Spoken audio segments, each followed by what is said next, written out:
Okay.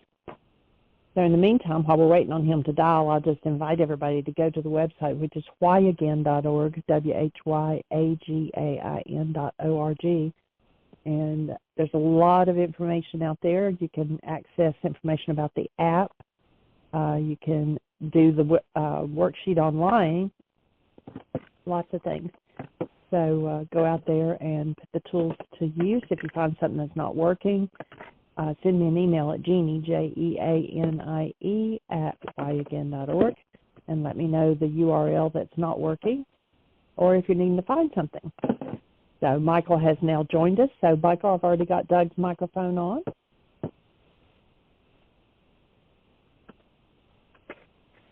Welcome, Michael.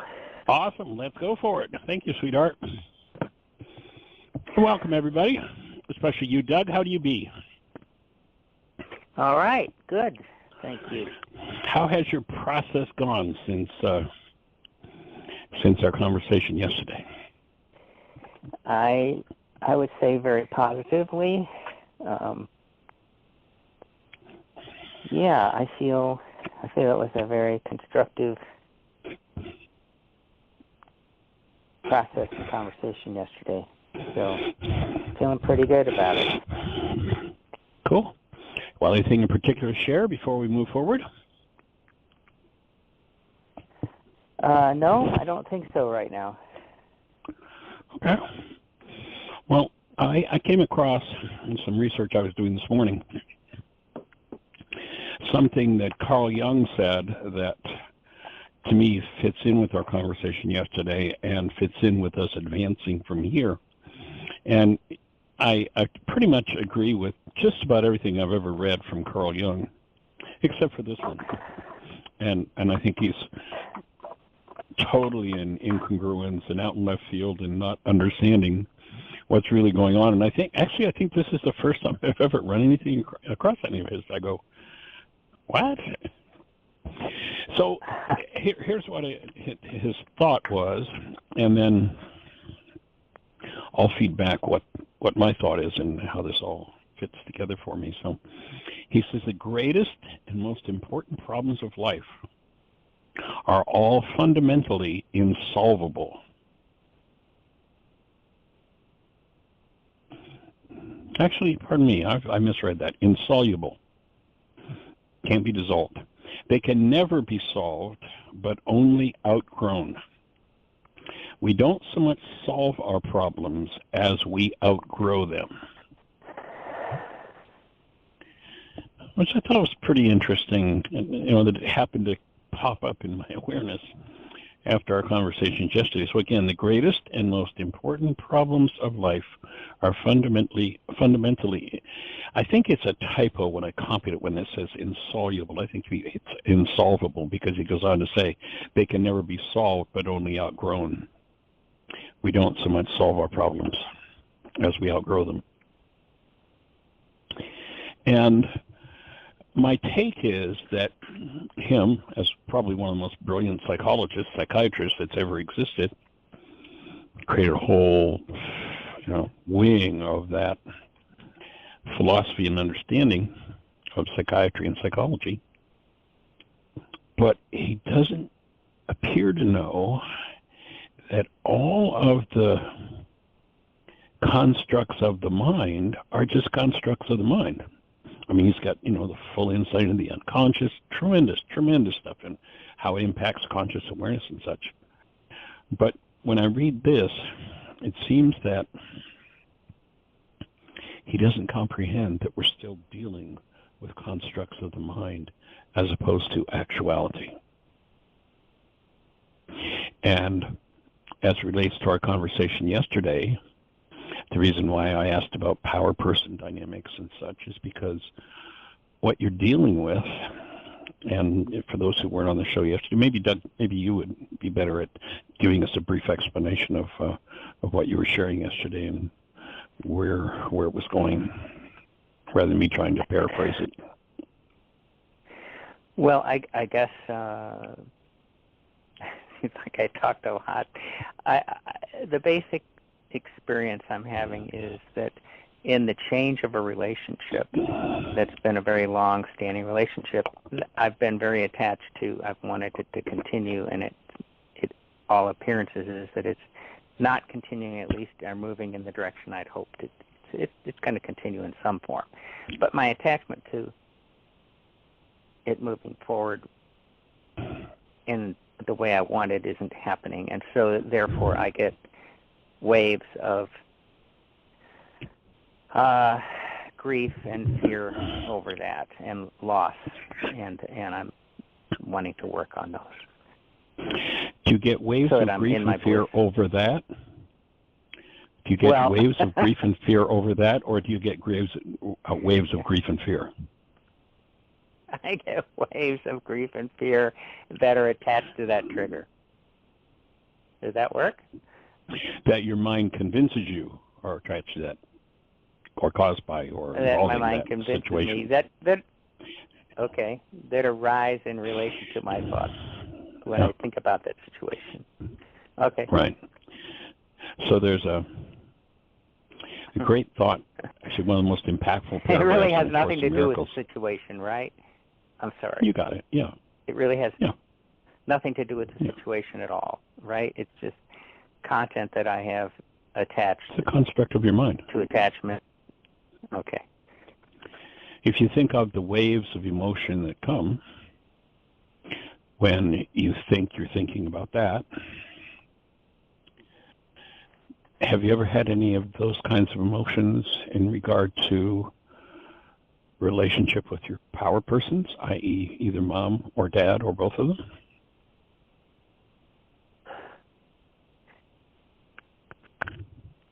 Well, certainly to some degree or another, yes. And probably acutely when the problem was set in my mind. I mean, I was literally a nervous wreck when I was like 6 or 7 or 8, and my parents were having a lot of marital difficulties. And I would say that at that time I probably was very, very much having a lot of distress over a sense of loss of one or both parents or of our family, attachment to them, particularly acute at that time. Right. So my next question was going to be, and you really just spoon-fed it, the opportunity for it, and that is, did you ever have any goals for your relationship with your parents or your parents' relationship that you have in this relationship? Well, for their continuation, for the safety and the love of their continued support and goodness in my life, and of the love that we had in the family and between themselves, that I and my brother and sister could be all one with them, and that's very similar to my goals here. Yes, that we could continue and have positive, loving, supportive relationship, and use it for our growth, and that would be the unspoken part back then, my growth, but it's more visible here. But this is very similar, yes, a lot of elements very similar. I'm sure I was very upset then. I know that because I developed a couple nervous tics, and they put me on tranquilizers and everything else at that point. So more than I can even probably remember, I was distressed.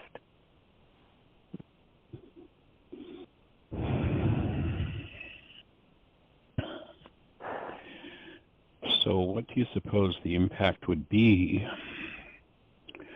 of canceling the dual goals, current relationship, and the relationship with your parents?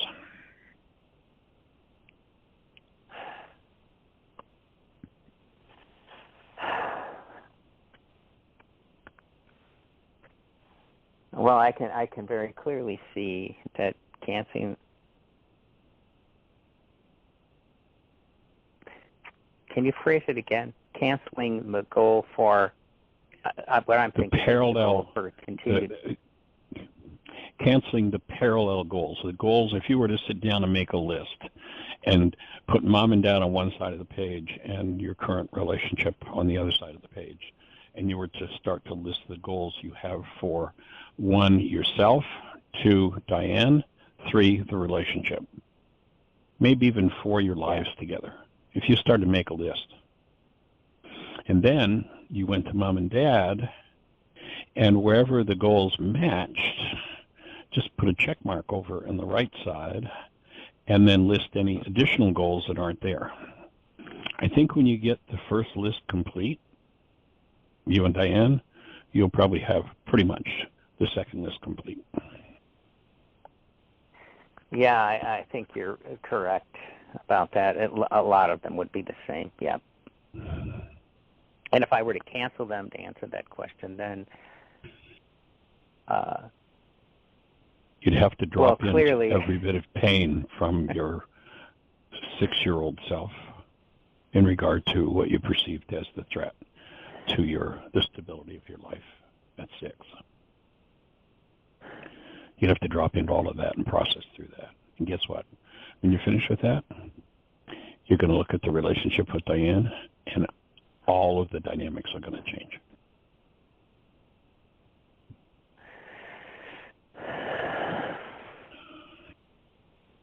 Good breath. So cancel them for my mom and father first, and then the ones that I Mom, have father, Diane. self. Yeah. Okay.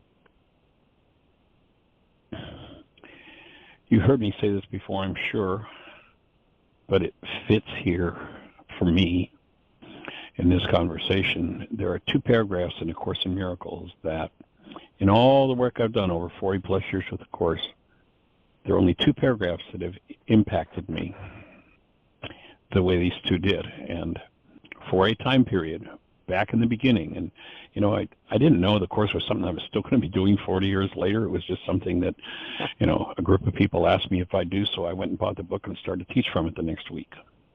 And, of course, it's been a companion for me now for 40 plus years. But these 2 paragraphs, whenever I read them, I would go into a totally, completely altered state. One that would approximate the altered state that happens when one does a deep still point session. That's the state I would go into. And I went into that state over a time period. I don't remember now. As I say, I didn't know that I was going to be, still working with the Course 4 decades later. But, I don't know whether this went on for a period of 2 months or 6 months or a year. I just didn't track it, didn't really think about it, but I go into this altered state. And then one day I picked up the books and went to read those paragraphs, and it was just words on a page. It was like its work was done in me. So I'm going to invite you and everybody else who's listening to just get into a quiet space for a moment. I'm just going to read verbatim from the Course, 2 paragraphs. Okay. And then I'll go into talking about why I think that's important, but I'll just invite everybody to breathe and just see what this does, see if this impacts you.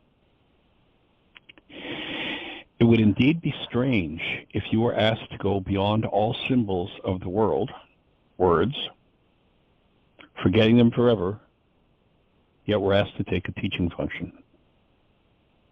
You have need to use the symbols of the world a while, but be you not deceived by them as well. They do not stand for anything at all. And I'll inject here, the constructs of your mind, the realities your mind presents, are in the same category. They are symbols. They do not stand for anything at all except the past. And in your practicing, the Course goes on to say, it is this thought that will release you from them. They, words, become but means by which you can communicate in ways the world can understand, but which you recognize is not the unity where true communication can be found. Thus, what you need are intervals each day in which the learning of the world becomes a transitory phase. A prison house from which you go into the sunlight and forget the darkness. In this release process that we're going to do, I'm going to invite you to take this space of going from the darkness into the sunlight. Here you understand the word. The name, and this is now a capital W in the Course. The other repeats of the word are lowercase. This one is capital. Here you understand the word, the name, again in caps, which God has given you. The one identity, again in caps, which all things share. The one acknowledgement of what is true. And then step back to darkness, not because you think it real, but only to proclaim its unreality in terms which still have meaning in the world that darkness rules.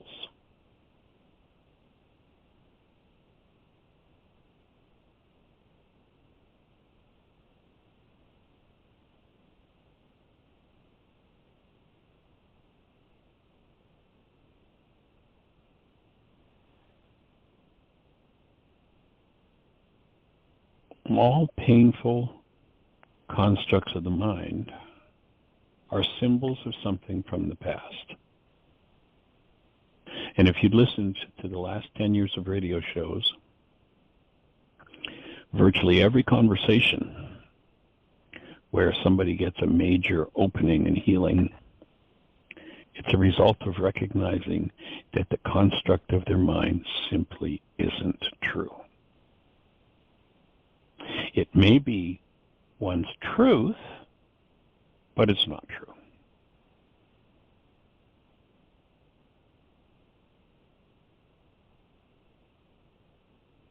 Remembering the lesson in the Course, what is the world? The world is false perception. It is born of error. It has not left its source, and it will remain no longer than the thought that gave it birth is cherished.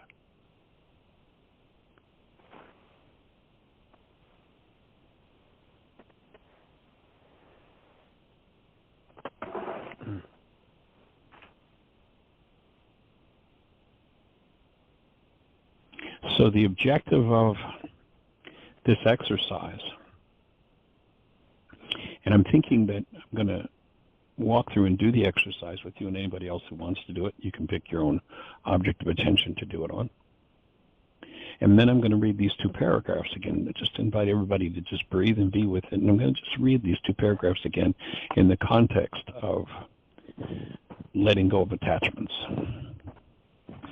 Letting go of attachments doesn't mean letting go of relationships. What it means is that there are emotional triggers in me that are resonated by this person. And when those things come up, I perceive them as concrete and real. And one of the other thoughts in the Course talks about these concrete images that come to mind that seem so concrete. And when that happens, because of those resonances, those attachments, we tend to get sucked back into that old pained reality. And the objective is to allow ourselves to drop fully into the old pained reality. Like literally just go right down to the deepest parts of it that might be 50 generations old and be in it.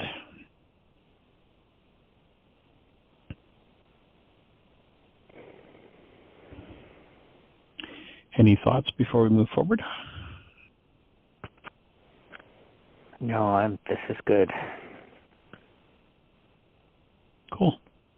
So what I'm going to invite you to do is just sit in a comfortable place where you're relaxed and your body's supported.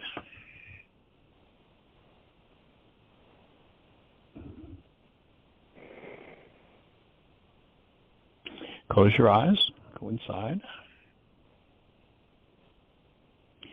And let yourself breathe, let your breath be connected.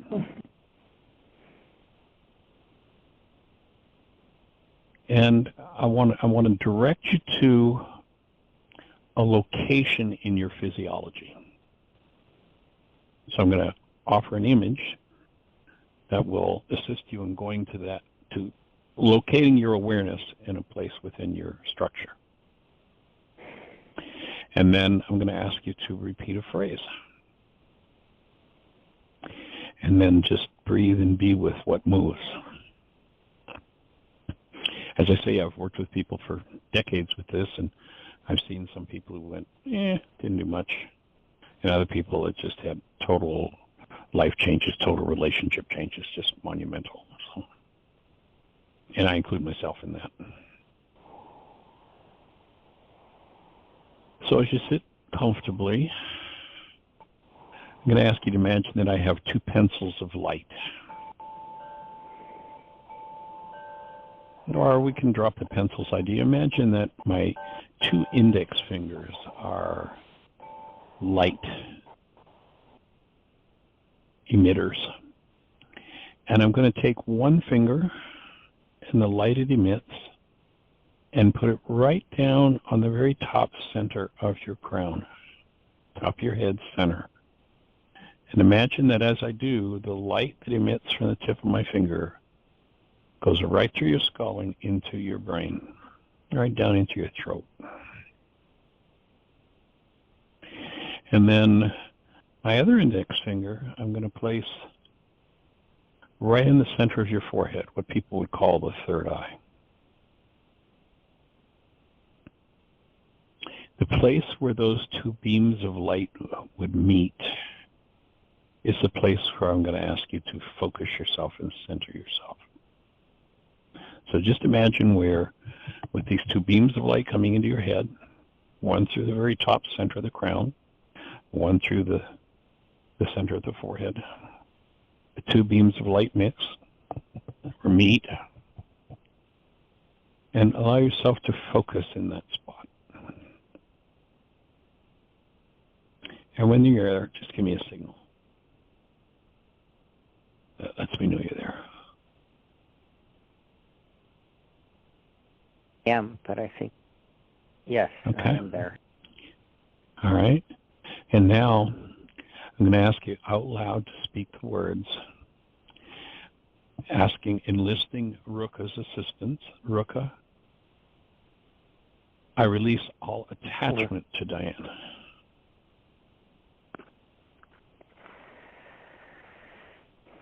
Ruka, I release all attachment to Diane.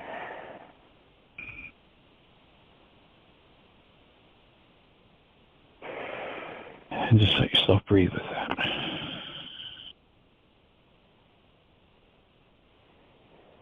And as you're breathing,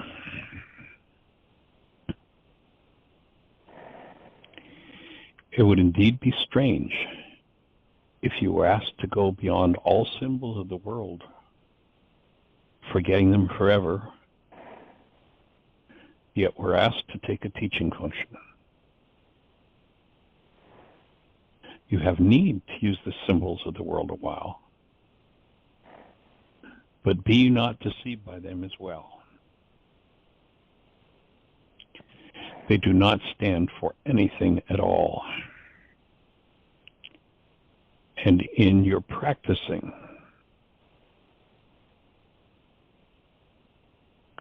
it is that thought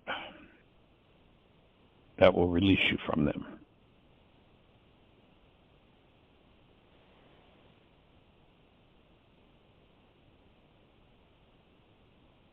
They become but means by which you can communicate in ways the world can understand, but which you recognize is not the unity where true communication can be found.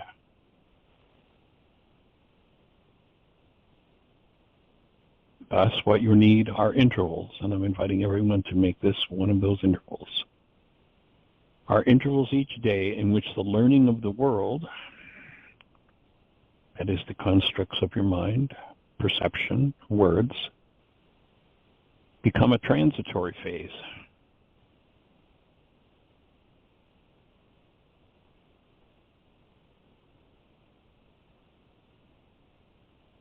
A prison house from which you go into the sunlight and forget the darkness.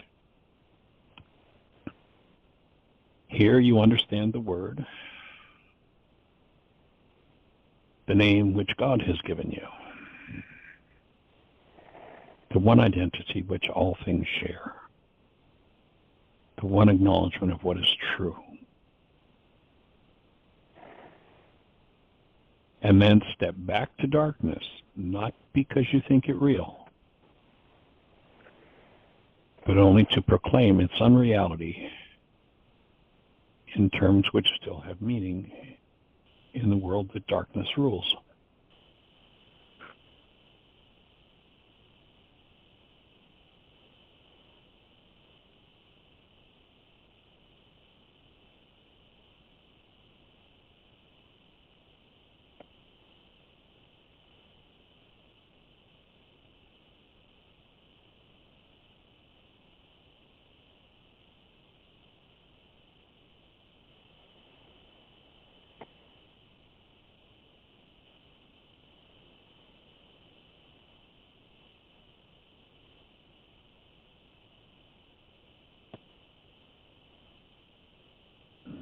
So what's happening, sir?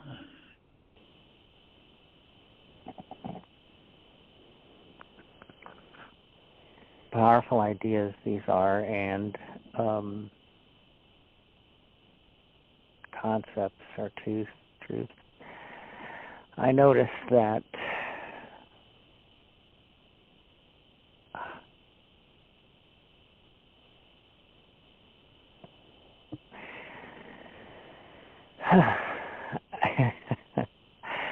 I'm when I said I release all my attachments to Diane, that then I could feel my reluctance to doing that, because underlying that there is, among other things, there is a belief that that will keep her close to me, and that will preserve the relationship possibility, and which is, I guess, an expression of the attachment. It's an interesting little circle. So notice that the whole construct of this attachment is based in the trauma of you being a child and having your life threatened by the potential breakup of your family. Do you suppose that complex of information connects you with Diane or separates you from Diane when it's held in your unconscious? And notice the game of the ego, how it turns everything backward. This is what's going to keep us together. Right. But what could holding a trauma of a threat of a relationship breakup do but reinforce relationship breakup? What else could it do?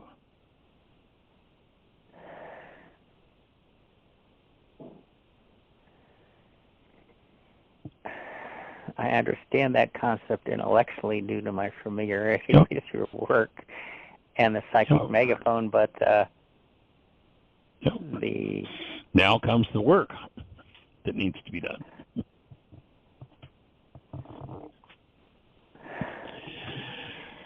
What is it? Now comes the lacking cleanup. at this moment? Well, that's okay. Yes. And of what's lacking is the understanding intellectually of how a relationship can exist without attachment.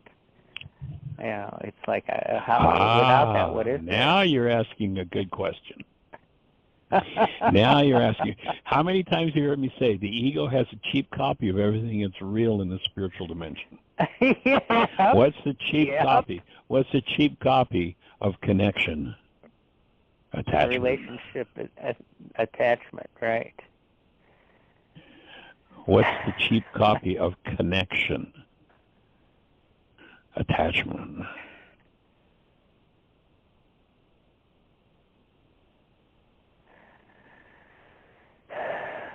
So the real copy of connection exists as we're all one in God, or connection to me would be a word that could approximate, not that what we're really approaching could ever be spoken in words, because nothing true could ever be spoken in words. Right. But the closest approximation would be that connectedness. What would it be like if Doug lived in a world and of course I'm saying this to all of us, what would it be like if Doug lived in a world where simply because the Creator put the breath of life in him and created him out of the presence of active love, what if Doug could only ever experience the presence of the most wildly delightful, delicious, all-fulfilling presence of love that he is if he never saw another human being again? Or had a relationship with one? What if that was your capability? And then, from that space of wholeness, you happen to run into this woman named Diane who lives in the same space, and you decided, let's play together. Or not. How different would your world be?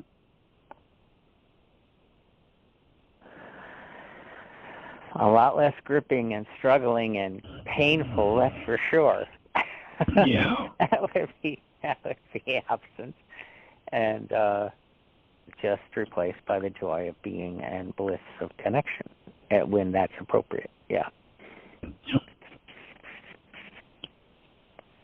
And the bliss of being a permanent condition for you.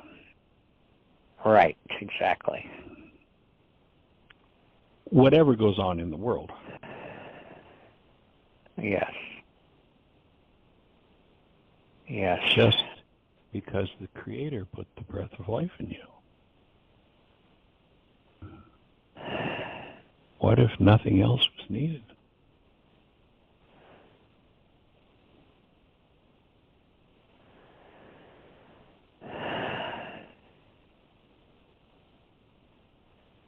Especially the attachment and relationship out of the fear of loss of a family.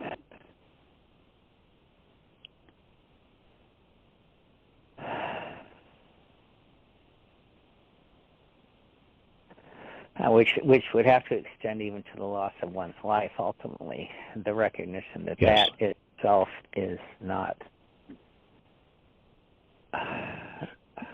mission critical to maintaining one's connection to the divine. Right. Well,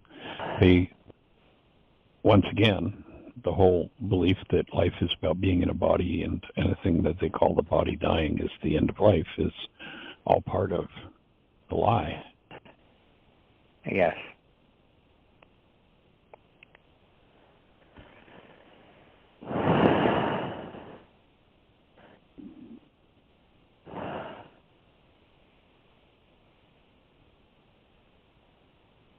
It's noteworthy that the opposing condition I mentioned yesterday, I think, that sometimes I'm able to maintain, and I've been focused on being in connection with the divine flow, and then this other experience comes in and becomes gripping, and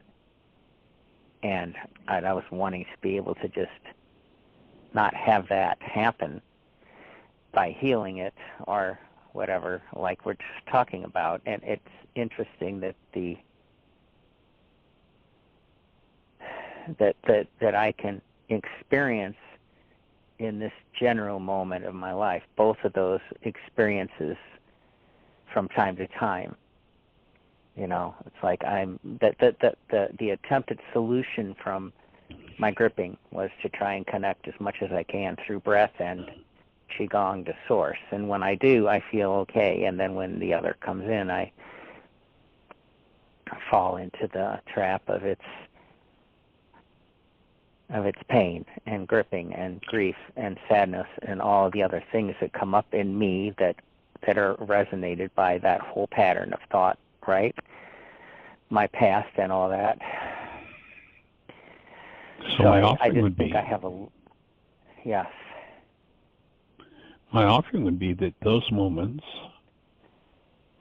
are the moments of your greatest gift, because they're the moments when you've reached a whole new level of vitality that allows the next layer of what you need to process through the surface. And that's the moment where you grab a worksheet and go, here it is. It's in my face now. I couldn't feel this before because I didn't have the vitality. Answering the questions, have I been doing more and more of the right things? Had I hit a new level of vitality? What's happening with my elimination? Am I craving the old drug? This is called the healing process.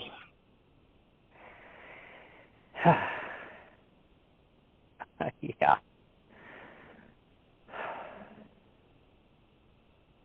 And there's this old saying that says, it's really hard to remember sometimes that the objective was to drain the swamp when you're up to your bippy and alligators.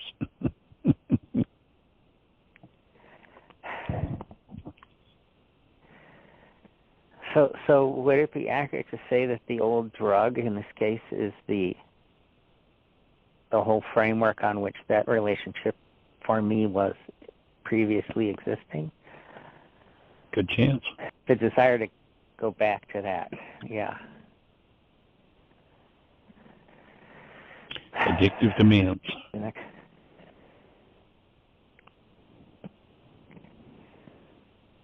And the sense that I'm not okay without, and that this is my need, this I need for my well-being and source and life and happiness and so forth. And that's that next, the next piece of work that usually would fall in line with that would be, what's the thought disorder that I bought into from my power person about being broken and forgiving us to that. Yeah, I gotta write that down.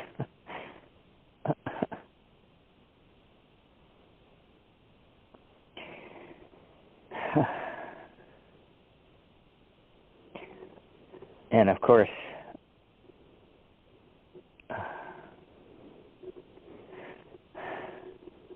the thought that I bought into from my power person, what was the rest of that? Or is that it?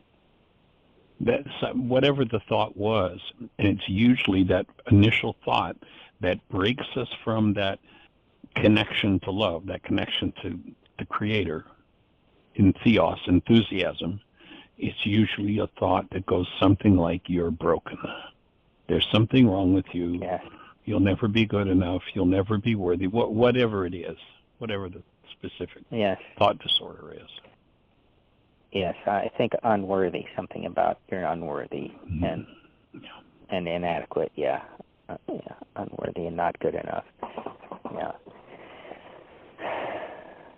So just to take that another step, so have you ever been attracted to people or circumstances or situations or beliefs that reinforce this, you're not worthy?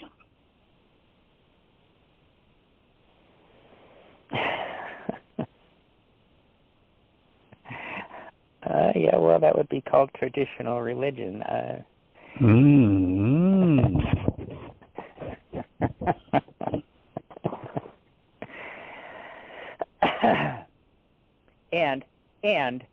And the whole essence of the problem has been expressed in this relationship that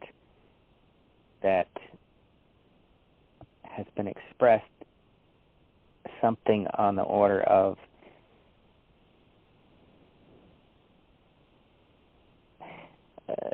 that if I were different, that the reason that she cannot want to be with me is because of how I have in the past failed to be sufficient, in essence, sufficient. A reflection of I'm broken. Yes, that's the point. That I'm not good enough. I'm broken. I'm not providing enough. I'm not meeting needs enough. I've been missing the boat, in some way, which I can see. It's part of the harvesting we've done that, yes, I needed to do better with that. But but that's not necessarily directly a reflection of me not being good enough or me personally being unworthy. It's more that I needed to increase my skills to do certain things better.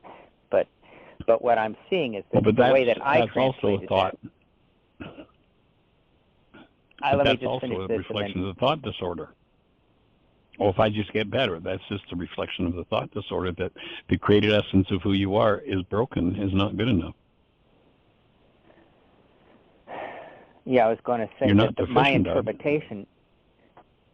Well, my interpretation of her languaging is that my interpretation through the filter of everything that we're talking about of my past dysfunction and mind energy is that I am not good enough, that I'm unworthy, and I need to be better, and that's why I can't have her.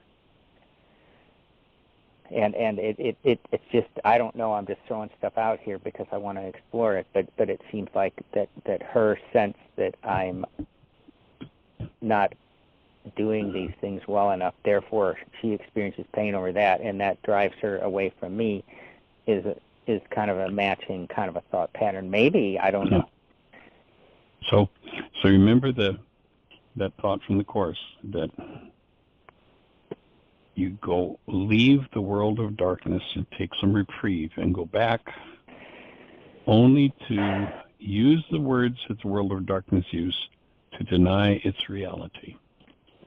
And what I just heard you saying is the solution that you really are still hanging with is, I got to have her. Yeah. Yeah.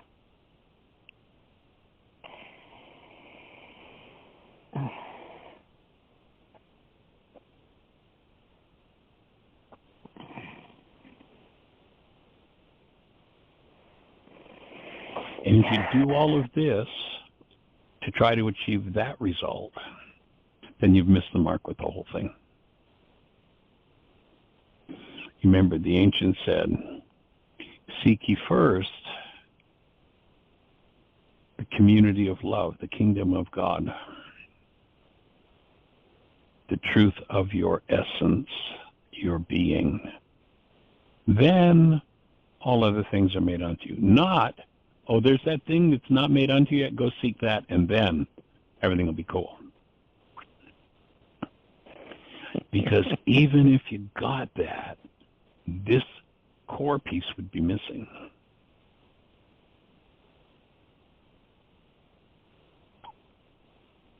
And without that one, the rest of it's futile. The core piece being? Your connection to Source. Okay.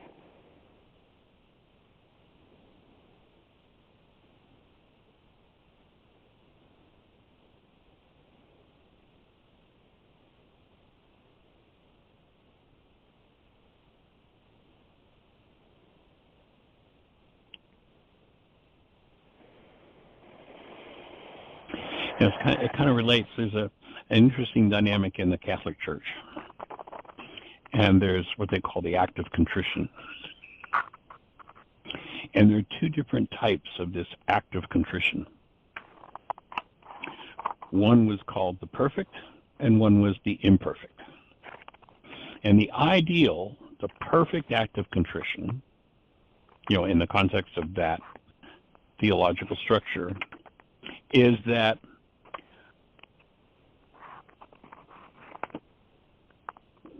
just kind of playing with the words to put it in the right context, so it's like it's about real life, it's not about some theological thing.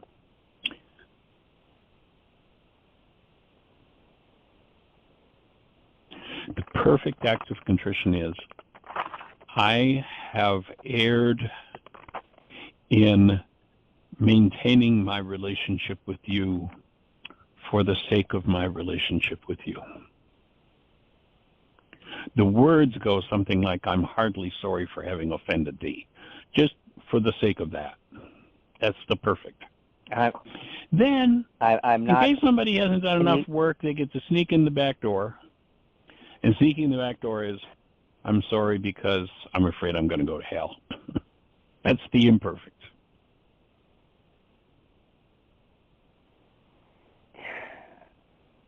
As long as the mind keeps coming up with its... Say it again?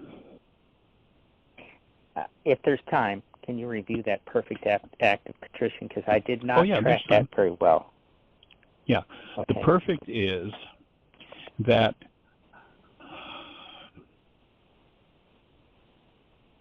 let's set a scenario. Somebody is on their deathbed. They know their moments from death. And they're told there are two ways they can resolve the errors of their life. One of them is the preferable one, the perfect one, and that is, I really screwed up, God, and I'm feeling badly about that because I didn't develop my relationship with you. Oh. Just for the sake of that relationship. That's the perfect. The imperfect is this person's on their deathbed, they're minutes from death, and, they can't even fathom that thing about wanting that kind of relationship with God. So it's like, okay, we'll let you in the door if you're sorry because you're afraid you're going to go to hell. Right. The imperfect. Uh-huh. So what I'm saying is, what your words indicated to me as you spoke about, having her again, is that the solution is still the resolution. The healing is going to come from having that relationship. My offering is the healing is going to come from having a relationship with the presence of love in you, with the truth of who you are, and the Creator. That's the only resolution there is.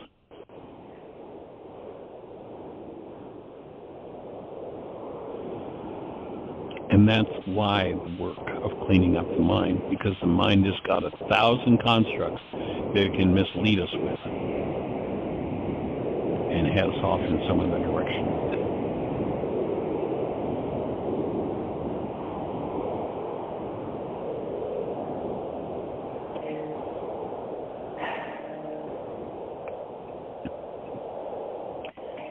Okay, so basically you're saying that in relating those two things, those perfect and imperfect contritions, you were hearing me somehow be still saying that my healing would be in having the relationship with her is like being afraid of hell or something, and the other... Exactly. That's the parallel. Okay. The real healing is that will come from my relationship with God. That's the real healing. Yeah. Right. And that leaves me unattached because then whatever occurs is fine, because the healing has happened, and if there's a relationship, there is. If there isn't, there isn't. But the real healing is in the healing that will come from my relationship with God. Right. And there will be no pursuit of or through attachment. There will simply be connectedness.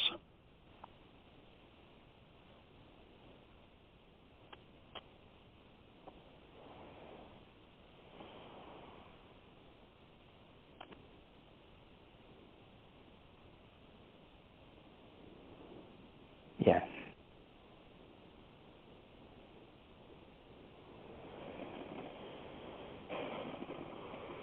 And that will be a two-pronged journey.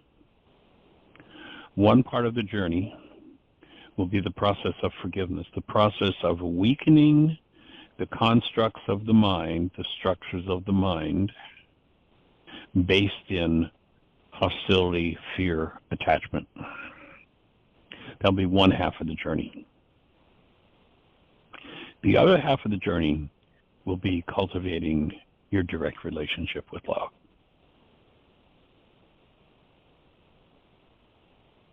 That you were born to be that, you were born to express that, you were born to experience that. And the only thing you will ever miss in your life will be that. Though the mind can put it into 1,000 other things. The alcoholic says, I can't live without a drink. That's my God.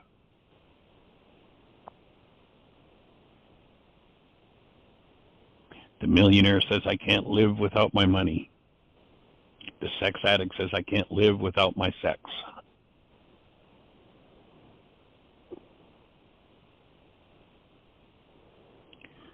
Weakening the generational patterns and fields of the mind based in pain is what forgiveness is about. Once you've worked through that, then forgiveness, you throw it away and you're finished with it. It's got no place anymore. It's got no use. It's part of the illusion. And once the illusion, the purpose of it is to dismantle the illusion and the lies. Once the illusion and the lies have been dismantled, there's no use for it. It doesn't have any purpose anymore. Then there's just connectedness and functioning as a human being, as the presence of love.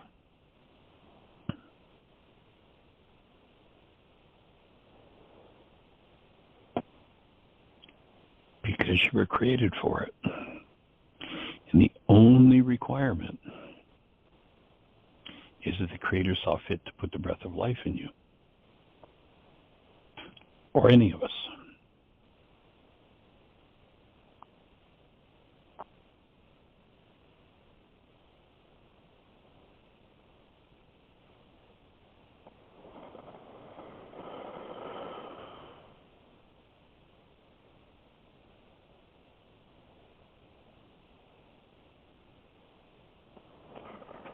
Okay.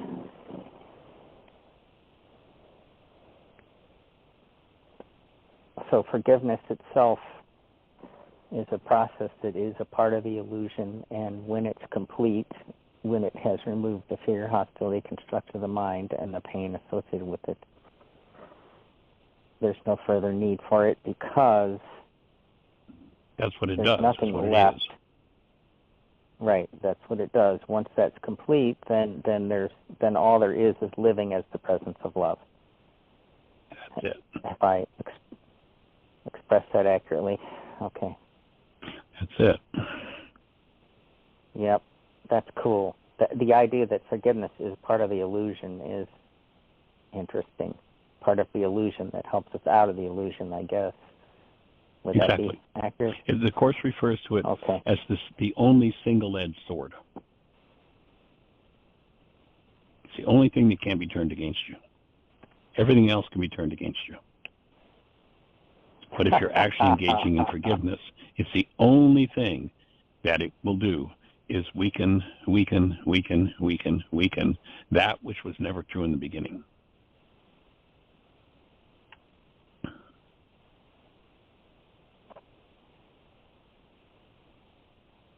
You go back into the world that darkness rules only to proclaim its unreality in terms that still have meaning there.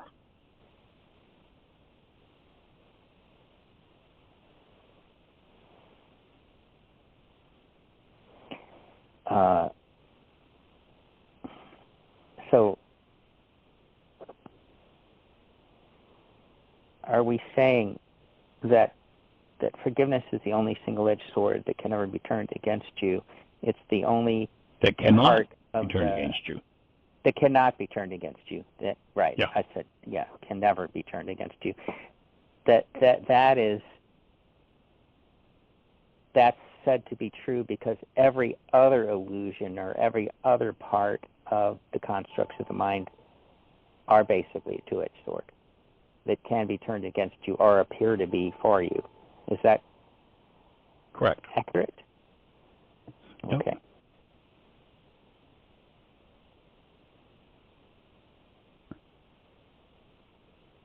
So all other elements of perception are a two-edged sword. And the fraud.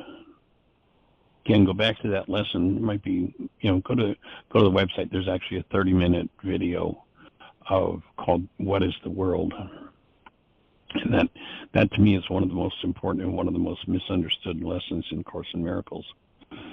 And basically, what it says is the world is false perception. It is born of error. It has not left its source.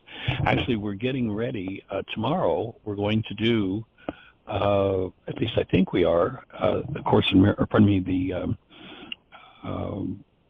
Hear My Voice Book Club at 3:30 Eastern Time. There's a link on the, I'm sure Jeannie's got it in the notes, and I'm actually just waiting to hear back from the woman who runs that study group out of London, England. And I had proposed to her that we do last session 2 weeks ago, we did the Introduction to Advanced Understanding of A Course in Miracles, and I proposed to her that we do What is the World in the session tomorrow at 3:30. So if you've got the time to join us for that, I'm sure Jeannie probably has already put the link in the notes, and or if you go to the calendar on events page on whyagain.org, the link will be there. Okay, you have those sessions are up somewhere. They're posted somewhere. Are the recordings of the sessions posted? If you go to the web, 30. Go to the website and under schedule, there's one that says Global Book Club, and under it says A Course in Miracles Global Book Club. But the videos themselves, Doug, there's a 30-minute or 30, I think maybe it's 32-minute version of it on our YouTube channel. The actual 2-hour video, or I don't know if it's exactly 2 hours, is actually in our DVD and CD catalog, the lesson, What is the World? But we're going to take that longer version tomorrow. At least that's what I proposed to Yinka, that we'll do that tomorrow and then do a Q&A out of it. So with this conversation today as a foundation, I think that'd be a great place to, if you've got the space tomorrow afternoon, to listen. Yeah, I doubt that I will, because it's a travel day for me. I'm going back to California, but to take care of my mom for 3 weeks. So, but that's holding the space for her. Yeah, she's but not. You in might be able to access it on your illness. phone while you're traveling too. Oh, maybe. I guess it's possible on the airplane with purchase Wi-Fi. Most airplanes have Wi-Fi nowadays. So. Yeah, you can buy it. So that is a possibility. Okay. And it'll be in the archives afterward too. Again, if Yinka gives an okay on that, as I say, I proposed that to her, but I haven't heard back from her yet. What was that, Jeannie? Oh, I didn't say anything else. So the proposal is to make that the subject of the book club meeting tomorrow. Tomorrow, right? Yes. Okay. Fabulous! Woo!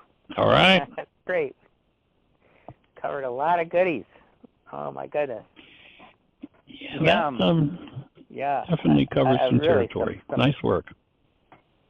Some delicious core ideas that I did not understand before. Not to mention the process. Thank you, Michael. All right, my friend. You have a blessed one. Jeannie. Thank you, everybody, for joining us. All right. Create the best year yet of your eternal life. It's an awesome gift to give the world. It's what the world's waiting for.